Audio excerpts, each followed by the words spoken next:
I never expected my flight to end like this. It was supposed to be a quick trip from New York to LA, a routine business flight. I had just wrapped up a meeting with some potential investors and was heading back to oversee operations. I was in the economy class, a section I hadn't been in for a while, and was hoping to relax. The airline was known for its decent service, so I figured I could endure the short discomfort for a couple of hours.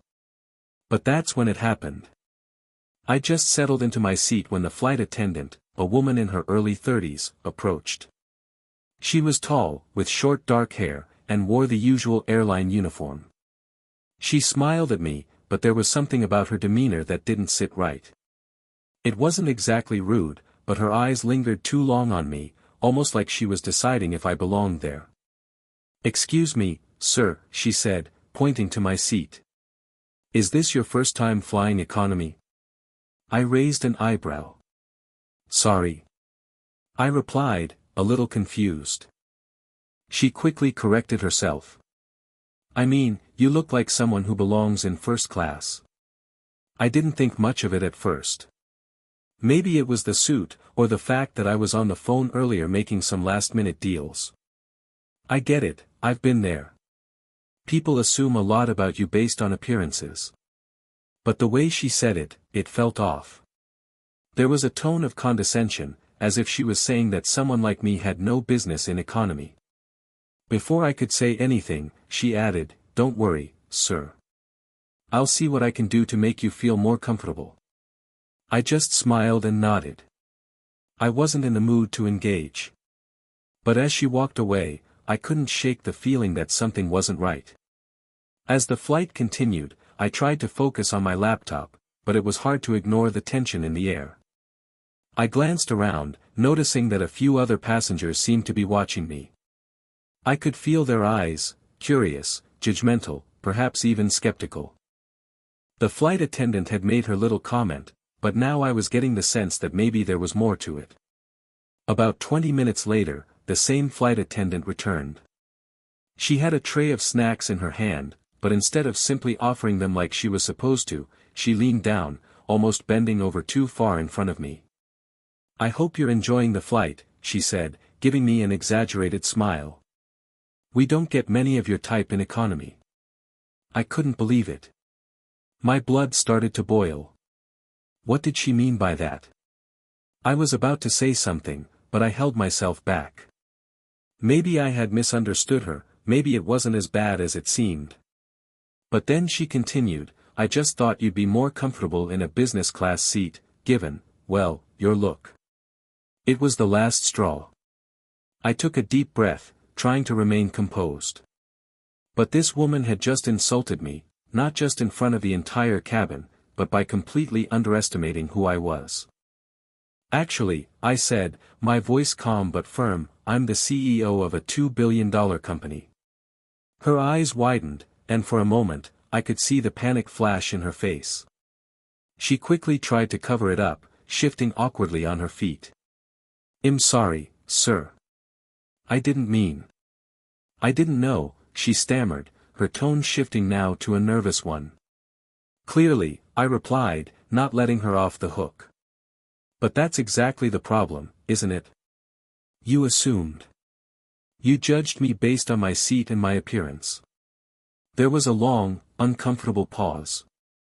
She stood there, nervously clutching the tray of snacks, her face flushed with embarrassment. I could feel the tension building, not just between us, but in the whole cabin. Other passengers were starting to notice, the hum of conversation around us quieting as they sensed the drama unfolding. I leaned back in my seat, not wanting to escalate things, but not about to let her off easy either. "You know," I said, my voice quieter but still firm, "you work in customer service. It's your job to treat every passenger with respect, no matter what seat they're in. No one should feel less than anyone else just because they're in economy." She nodded quickly, clearly flustered, but then, just as quickly, she spoke again, trying to regain control of the situation. "I'm so sorry, sir. I truly didn't mean to offend you. I'll make sure to take care of you from here on out." But the damage was done. Her apology, though genuine, wasn't enough to undo the uncomfortable atmosphere she had created. Her mistake had been in assuming that a person's appearance defined their worth. And it wasn't just that she'd underestimated me, it was how she had treated me based on that assumption. I glanced around the cabin, seeing the passengers still watching, waiting for some kind of resolution. But in that moment, I wasn't interested in playing along with the social script they expected. I had a point to make, and I was going to make it. I pulled out my phone and dialed the number for my assistant. When she picked up, I spoke with quiet authority. Cancel all my meetings for tomorrow. I need to have a conversation with the airline's corporate office when I land. And make sure the press is ready for it. The flight attendant's eyes went wide when she heard me, the implication clear. She hadn't just insulted a regular passenger, she had made a grave mistake. She stammered again, but I cut her off. It's done now. But you'll remember this the next time you decide who belongs where, won't you? The rest of the flight passed in a tense silence. The flight attendant made sure to stay away from me for the remainder of the trip, likely hoping that I would forget about her rude comments. But I couldn't. I was still stewing over what had happened. How could someone in her position be so careless? So quick to judge? As the plane descended into Los Angeles, I began to feel the pressure building, not just from the situation itself, but from what would come next. I was a CEO, sure. But I wasn't some untouchable billionaire.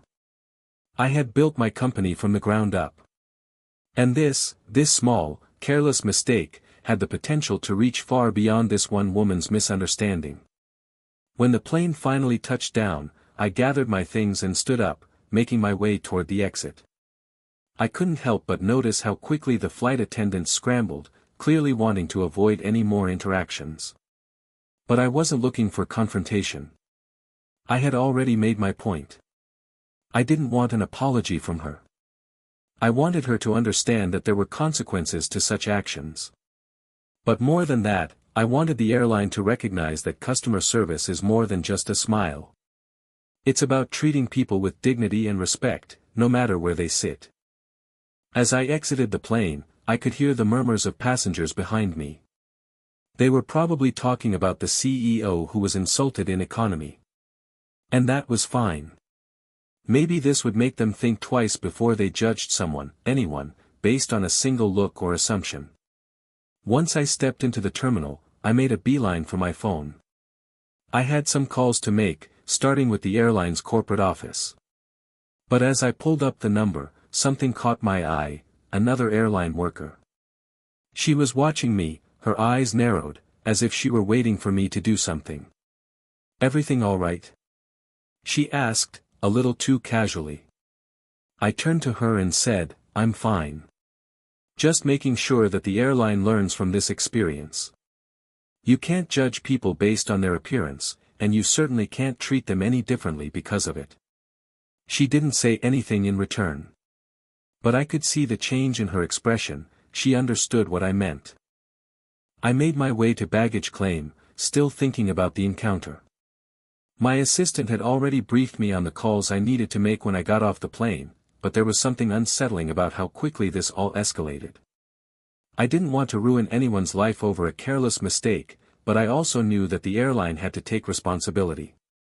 As I stood there, waiting for my luggage to appear on the carousel, I glanced around at the people around me.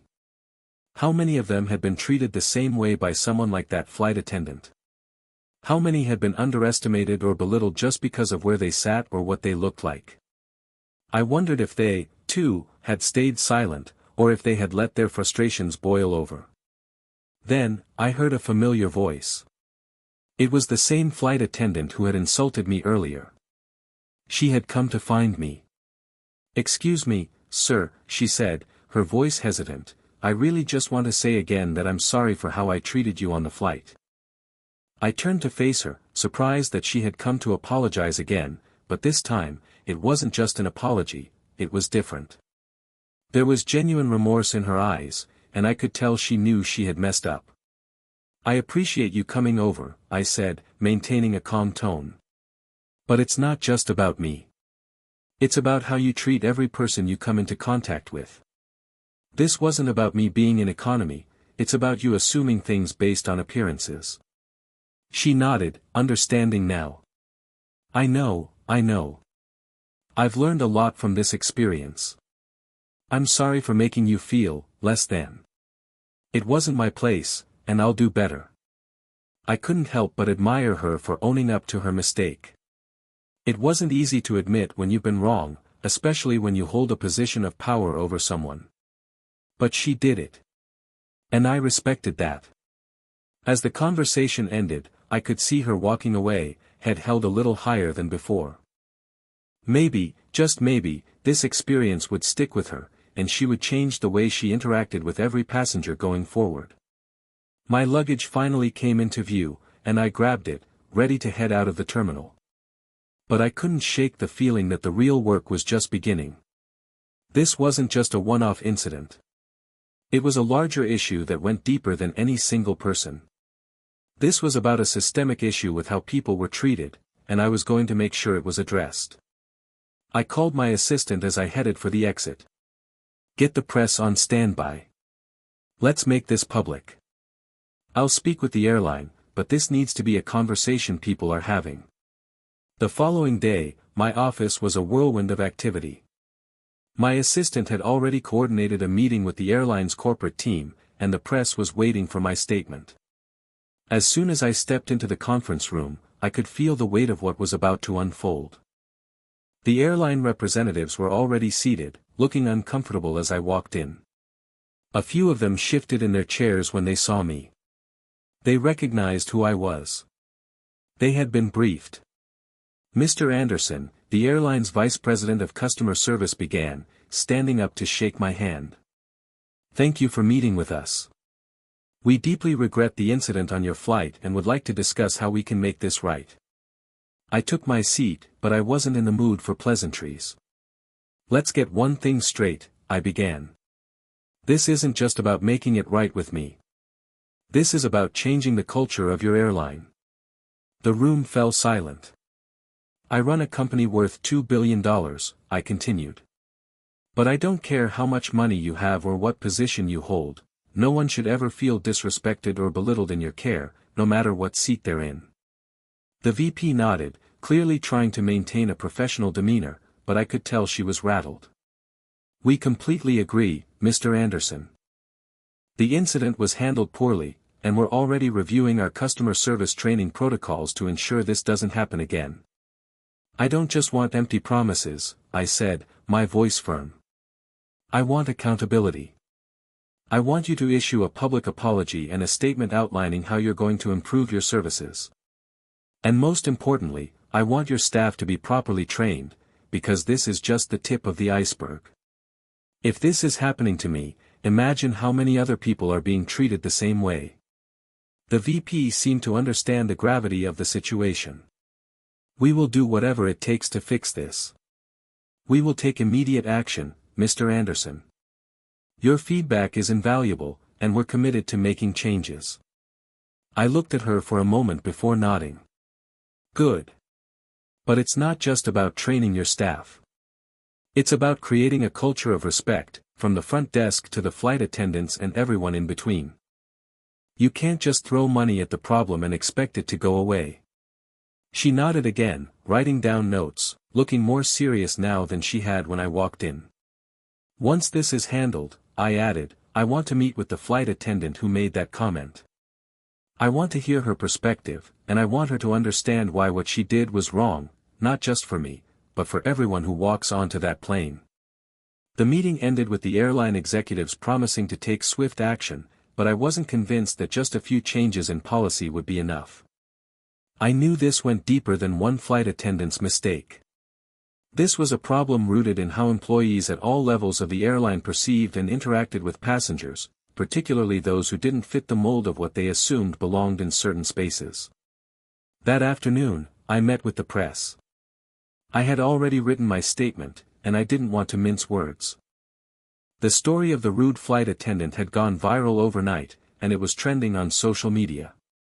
As soon as the cameras were rolling, I addressed the public. Yesterday, I was disrespected by an airline employee. A flight attendant who assumed my worth based on my seat in economy class and, more importantly, treated me as if I didn't belong in a space that anyone should be able to occupy.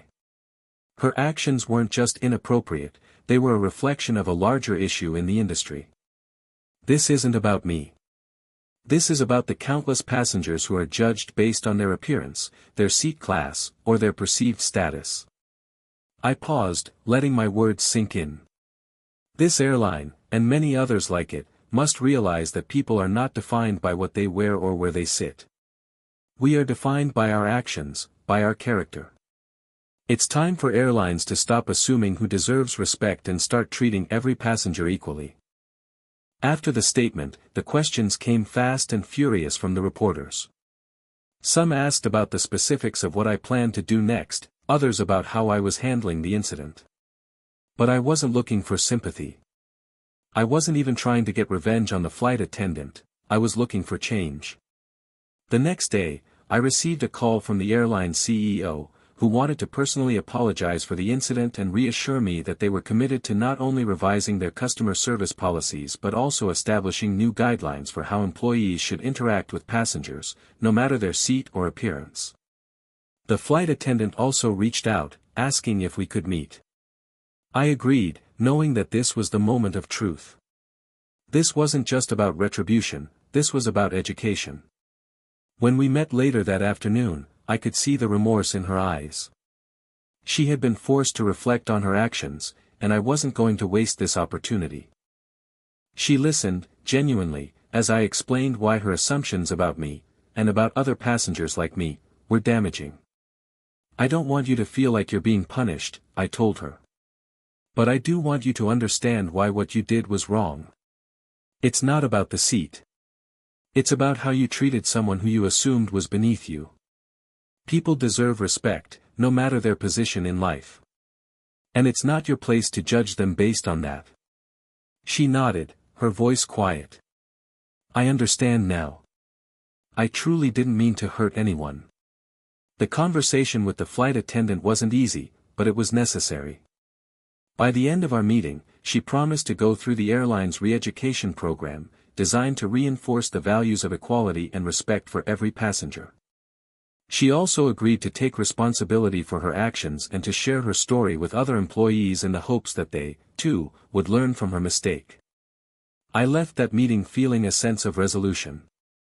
The airline had taken accountability. The flight attendant had recognized her error, and we had worked toward making sure she wouldn't make the same mistake again. But as I reflected on everything that had happened, I realized this incident had sparked something bigger than any one mistake. It wasn't just about me being insulted in economy class, it was about starting a conversation on a much larger scale. In a world where people are constantly judged by their appearances, it was clear that this culture of disrespect needed to be addressed, not just by airlines, but by every institution in the service industry. I made sure my team and I followed through, and we continued to monitor the airline's progress with their employee training and public efforts to improve customer relations. A few months later, the airline issued a public apology, and they outlined the changes they had implemented: new customer service standards, a more inclusive employee training program, and a pledge to make sure every passenger, regardless of their seat, would be treated with the respect they deserved. They even included a section about how they planned to address the biases that had been allowed to fester among their employees. I had done my part. But more than that, the experience had reminded me of something fundamental: no matter how high you climb in the corporate world, you're never too important to be treated poorly. And no one should ever feel like they don't belong, no matter their status or their position in life. The last thing I did before I closed the chapter on this was to send a letter to the flight attendant.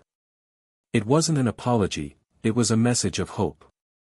I told her that we had both learned from this experience and that I hoped she would use what she had learned to help others. I wanted her to understand that this wasn't just a lesson for her, it was a chance to make a real difference in how she treated others going forward. As for me, well, I'll never forget that moment on the plane. But in the end, it wasn't just about me getting an apology or taking action for the sake of my reputation. It was about showing that respect, dignity, and humility are values that should transcend the seat you're sitting in. And that, I believe, is the true measure of success.